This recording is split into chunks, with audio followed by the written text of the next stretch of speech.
নমস্কার বন্ধুরা, সবাই কেমন আছো? আশা করি খুব ভালো আছো। আজকে আবার একটা রেসিপি নিয়ে চলে এসেছি তোমাদের সাথে। আজকে তোমাদেরকে শেয়ার করব সর্ষে পার্শে। পার্শে মাছ খেতে কে কে ভালোবাসো অবশ্যই কিন্তু কমেন্টে জানাবে। তো সবার ফার্স্টে মা মাছগুলোয় নুন হলুদ লাগিয়ে কিন্তু গরম তেলে মাছগুলোকে ভালো করে ভেজে নিল। তারপরে কড়াইতে পেঁয়াজ কুচি দিয়ে দিল। তো পেঁয়াজগুলোকে একটু ভালোভাবে নেড়েচেড়ে নিতে হবে। তারপরে কিন্তু মা স্বাদ মতো লবণ আর হলুদ দিয়ে দিল।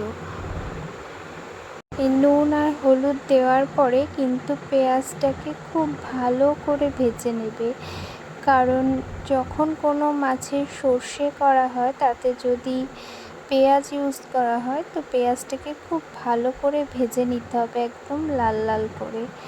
তারপরে ততক্ষণে পেঁয়াজটা খুব ভালোভাবে ভাজা হতে হতে ততক্ষণে মশলাটা বানিয়ে দিই। তো মশলাটা বানাতে লেগেছে কালো সর্ষে, সাদা সর্ষে, কাঁচা লঙ্কা আর জিরে দিয়ে কিন্তু মশলাটাকে ভালো করে ব্লেন্ড করে নিয়েছি। তারপরে পেঁয়াজটা ভাজা হয়ে গেলে ততক্ষণে তারপরে মশলাটা কিন্তু মা দিয়ে দিয়েছে।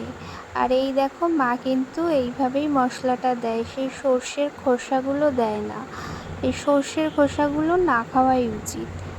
ওই যে সর্ষে মশলাটা করবে ওতে জল দিয়ে উপর থেকে জলটা দিয়ে দেবে, আর নিচে কিন্তু খোসাটা পড়ে থাকবে।